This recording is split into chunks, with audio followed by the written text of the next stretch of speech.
Ito ang top secret passageway na kanila nang pinabayaan. Sa ilalim ng mga kalsada, mga kabahayan at naglalakihang gusali sa Kalakhang, Maynila ay may nakabaong lihim na mahigit isang siglo na pala ang nakararaan.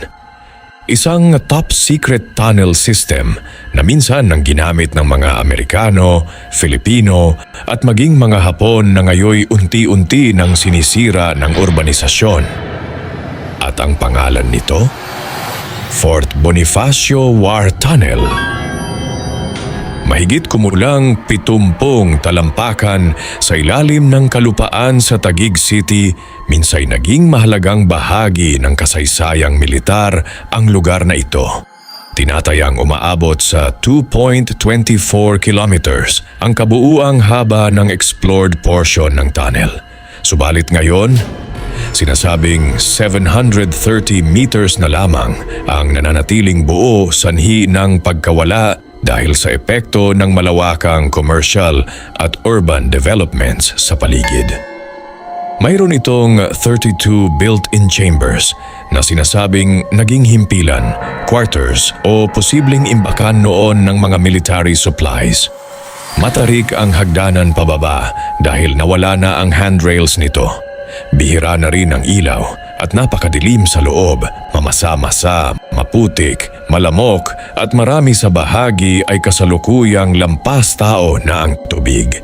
Kapansin-pansin din ang ilan sa mga paglapastangang naisagawa rito, kagaya ng pagsulat sa mga pader at pagkuha o pagbenta sa mga bagay na pag-aari ng tunnel. Sinasabi na ilan sa parte nito ay na-explore na. Ngunit may bahagi pa rin na hindi pa lubusang nasisiyasat na itinuturing na isang misteryo para sa ilan. Ang unexplored portion daw na iyon ay hindi ligtas para puntahan dahil maaari ka daw maligaw, maguhuan ng lupa, o ang mas malala ay matuklaw pa ng ahas. Subalit, tila hindi lamang ang mga ito ang pinakakinatatakutan sa bahaging iyon, kundi pati ang biglaang pagmamalfunction ng dala nilang kamera at ang nakapaninindig balahibo, umanong pakiramdam na tila may nakatingin sa bawat sulok nito. Ang kabuuan ng tunnel ay maaaring konektado umano patungong Pasig River, Guadalupe area, Nilson Airfield at Nichols Airfield, kahit daw hanggang sa Muntinlupa. Isang palaisipan at mananatiling misteryo para sa marami, sanhi ng pagiging unexplored pa rin ng ilang parte ng lugar na ito. Ngunit ang pinakamalaking tanong, sino nga ba talaga ang gumawa ng Fort Bonifacio War Tunnel? Ayon sa ilang accounts, si General Douglas MacArthur umano ang nagpagawa nito bilang bahagi ng kanilang Air Warning Service Center noong 1936.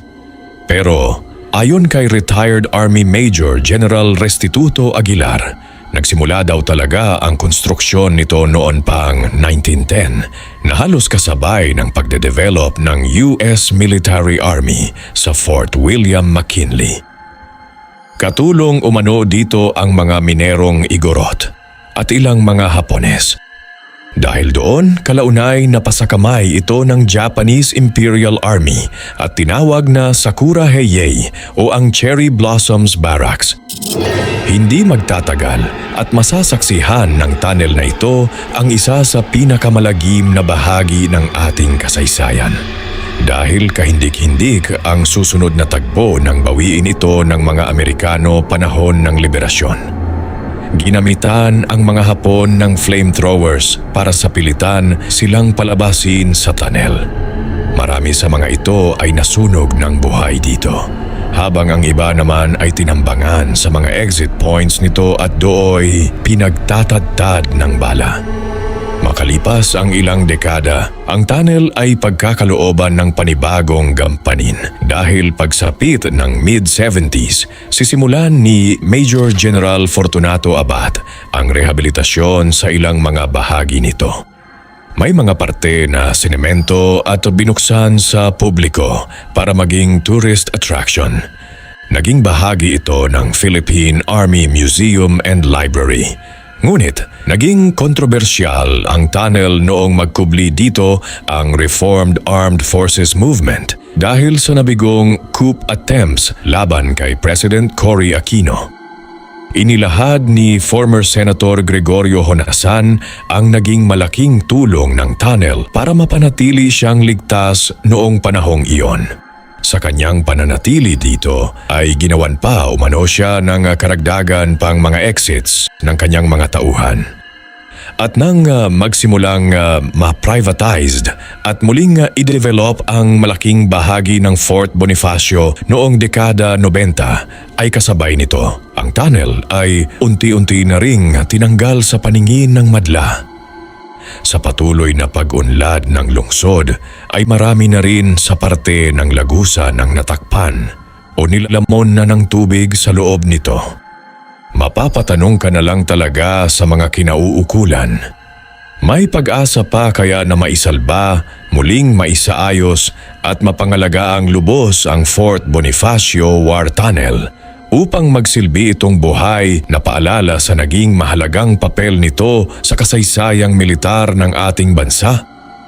Dahil hindi malayong isang araw, ang mga nalalabing bahagi pa nito ay maaaring tuluyan na ding mawala na lang, kasama ang isang siglong misteryo ng nakaraan na literal na nasa ilalim ng maunlad na lungsod.